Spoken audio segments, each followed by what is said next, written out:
Welcome back दोस्तों, आपका स्वागत है मेरे चैनल पर। अगर आप चैनल पर नए हैं तो नीचे दिए गए घंटी को हिला देना। तो चलिए मूवी की शुरुआत करते हैं। आज की मूवी में रोमांस भरपूर है और यह एक बड़े से म्यूजियम से शुरू होती है। म्यूजियम में बहुत सारी पेंटिंग्स लगी हुई थी। म्यूजियम के हेड का नाम फ्रीमैन था और वह अपने चेले मैसी के साथ था। फ्रीमैन को गंदी पेंटिंग्स बिल्कुल पसंद नहीं थी, लेकिन फिर भी म्यूजियम में कई गंदी पेंटिंग्स बहुत मशहूर थी जो हैरी नाम के आदमी ने बनाई थी। हैरी गंदी पेंटिंग्स बनाने के लिए मशहूर है। इसके बाद वह मैसी को बताता है कि उसे मजबूरी में हैरी की पेंटिंग्स म्यूजियम में लगानी पड़ती है क्योंकि लोग उनकी पेंटिंग्स देखना चाहते हैं। मैं चाहता हूं कि तुम हैरी से मिलो और उसे गंदी पेंटिंग्स बनाने से रोक दो। मैसी फ्रीमैन की बात मान गया और फिर फ्रीमैन उसे अपनी बीवी लीजा से मिलवाने ले गया। जब मैसी दारू पीने में व्यस्त था और हैरी के घर का पता पूछता है तो दो लड़के उसकी मदद के लिए तैयार हो जाते हैं। थोड़ी ही देर में दोनों लड़के मैसी और लीजा को हैरी के घर की ओर ले जा रहे थे। लड़कों ने मैसी को ट्रक के पीछे बैठाया था जबकि लीजा को आगे। दोनों लड़के पूरे रास्ते लीजा से छेड़छाड़ करते रहे जिससे लीजा डर के मारे चुप रही। जल्दी ही लड़के उन्हें हैरी के घर के बाहर छोड़कर चले जाते हैं। मैसी दरवाजे पर पहुंचते ही लीजा के हाथ में एक खत मिलता है। खत पर लिखा था कि पूरा परिवार घूमने गया है। खत पढ़कर दोनों समझ गए कि उन्हें हैरी का इंतजार करना होगा। हैरी के इंतजार करते करते वे दोनों सो जाते हैं क्योंकि सफर के कारण वे काफी थक गए थे। कुछ ही देर बाद हैरी अपने परिवार के साथ वापस लौट आता है। हैरी उनकी बातों पर ज्यादा ध्यान नहीं देता, लेकिन मेहमान नवाजी दिखाते हुए वह मैसी का स्वागत जरूर करता है। हैरी की बीवी का नाम मोना था और वह भी मैसी का स्वागत करती है। देखते ही देखते मैसी अपना सामान उठाकर घर में ले आता है। घर में शैली नाम की एक मॉडल भी रहती थी जिसकी हैरी गंदी गंदी पेंटिंग्स बनाता था। घर की मेड का नाम मरियम था और उसे लीजा काफी खूबसूरत लगी। सामान रखने के बाद मैसी और लीजा घर देखने लगे। मरियम उन्हें घर की हर चीज दिखाती है और घर के बारे में भी बताती है। मरियम ये भी बताती है कि वह एक गांव की लड़की है और पिछले महीने ही यहाँ काम करने आई है। मैसी और लीजा को मरियम काफी प्यारी लगी, इसलिए वे उसकी हर बात सुन रहे थे। थोड़ी देर बाद रात हो गई और सभी मिलकर खाना खाने लगे। हैरी की दो छोटी बेटियां भी थी, लेकिन दोनों काफी शरारती थी। खाने के बाद लीजा और मैसी अपने कमरे में आते हैं और एक दूसरे से बात करके सो जाते हैं। अगले दिन मरियम के कहने पर लीजा उसके साथ चलने लगी।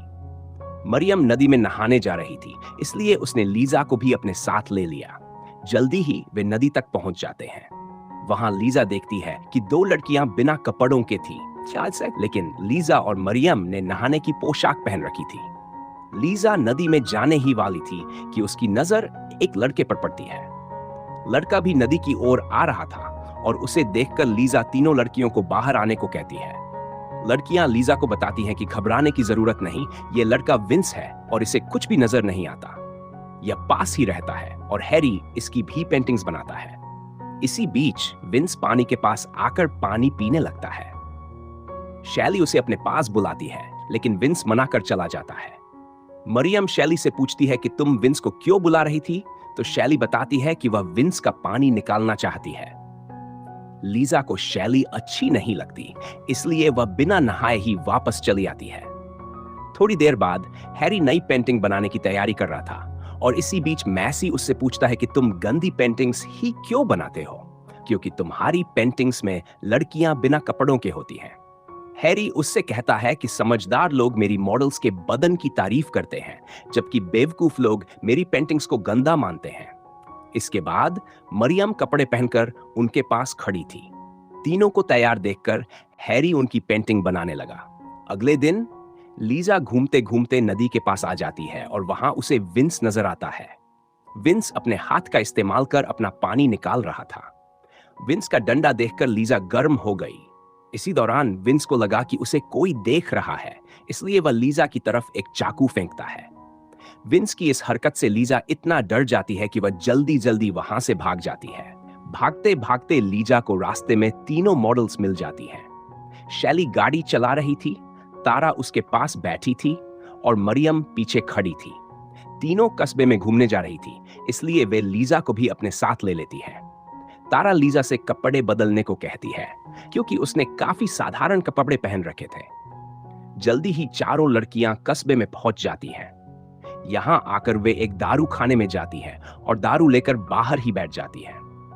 दारू खाने के बाहर कुछ लड़के जानते थे कि ये हैरी की मॉडल्स हैं, इसलिए उनके कहने पर लड़कों ने खेलना छोड़ दिया। ये चीज मॉडल्स को पसंद नहीं आई। कस्बे में घूमने के बाद चारों लड़कियां नदी के पास आ जाती हैं। वे अभी भी दारू पी रही थी और मरियम ज्यादा नशे में थी, इसलिए वह भी उनके साथ शामिल हो जाती है। इसी बीच मैसी भी घूमते घूमते नदी के पास आ जाता है और लीजा को देख लेता है। मैसी ने देखा कि लीजा मरियम की गुफा का स्वाद ले रही है, जिससे वह गुस्से में वहां से चला जाता है। वह जैसे ही हैरी के घर वापस आता है, उसका सामना मोना से होता है। मोना उससे पूछती है कि तुम परेशान क्यों हो? मैसी झूठ बोलता है कि वह परेशान नहीं है, बल्कि वह तो दौड़कर थक चुका है। दूसरी तरफ चारों लड़कियां विंस को देख रही थी। विंस एक टेंट में रहता था और चारों लड़कियां टेंट के पास ही थीं। तारा और शैली ने फैसला किया कि वे लीजा के साथ शरारत करेंगी। वे लीजा को बातों में फंसाकर उसे एक पेड़ से बांध देती हैं और फिर तीनों छुप जाती हैं। लीजा की आवाज सुनकर विंस उसके पास आ जाता है।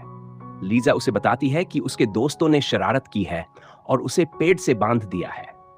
विंस पहले तो उसके बदन का जायजा लेता है और फिर उसे खोलकर एक तरफ चला जाता है। कुछ देर बाद जब लीजा घर आती है तो मैसी उससे पूछता है कि तुम कहां गई थी? लीजा बताती है कि वह मॉडल्स के साथ कस्बे में गई थी। मैसी उसे मॉडल्स से दूर रहने को कहता है, लेकिन लीजा गुस्से में कह देती है कि तीनों मॉडल्स मेरी अच्छी दोस्त बन गई हैं और मैं उनसे दूर नहीं रह सकती। अगले दिन मैसी और लीजा एक चर्च में जाते हैं। चर्च में कुछ जवान लड़के भी थे, जिन्हें देखकर लीजा कल्पना करने लगती है। कल्पना में उसे वही लड़के नजर आते हैं जो दारू खाने के बाहर खेल रहे थे। लीजा कल्पना करती है कि वह उन लड़कों के साथ है और वे उसकी गुफा में धमाके कर रहे हैं। कल्पना करते करते लीजा इतनी गर्म हो जाती है कि वह ठीक से प्रार्थना भी नहीं कर पाती।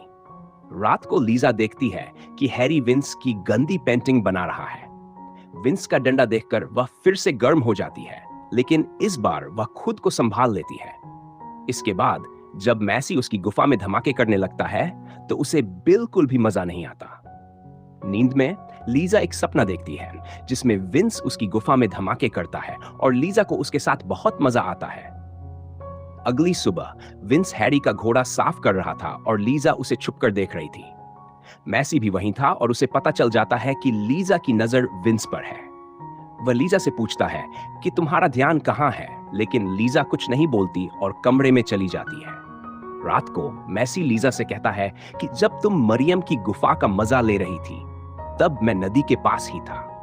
वह लीजा से भी कहता है कि वह जानता है कि तुम्हारा ध्यान विंस में है, लेकिन इसमें तुम्हारी कोई गलती नहीं है क्योंकि हैरी ने यहाँ का माहौल ऐसा बना रखा है। मैसी की बातें सुनकर लीजा हैरान हो जाती है और उसे अपनी गलती का एहसास हो जाता है। अगले दिन मैसी हैरी पर बेहद गुस्सा होता है। वह उससे कहता है कि बेशक समझदार लोग तुम्हारी गंदी पेंटिंग्स की तारीफ करते हैं, लेकिन तुम्हारी पेंटिंग्स मासूम लोगों का दिमाग खराब करती हैं। इंसान सबसे ज्यादा खूबसूरत कपड़ों में लगता है। कपड़ों के बिना इंसान जानवर लगता है। मैसी की बातें हैरी पर गहरा असर करती हैं। उसने फैसला कर लिया कि अब से वह गंदी पेंटिंग्स नहीं बनाएगा, बल्कि साफ सुथरी पेंटिंग्स बनाएगा। कहानी के अंत में लीजा और मैसी अपने शहर वापस चले जाते हैं। पूरी कहानी यही दिखाती है कि कुछ कलाकार दिमागी रूप से बीमार होते हैं और समाज को भी बीमार कर देते हैं। हैरी दिमागी रूप से बीमार ही था जो गंदी पेंटिंग्स बनाता था। उसकी पेंटिंग्स और उसके बनाए माहौल ने लीजा का भी दिमाग खराब कर दिया था। Thank you for watching. Subscribe जरूर करना।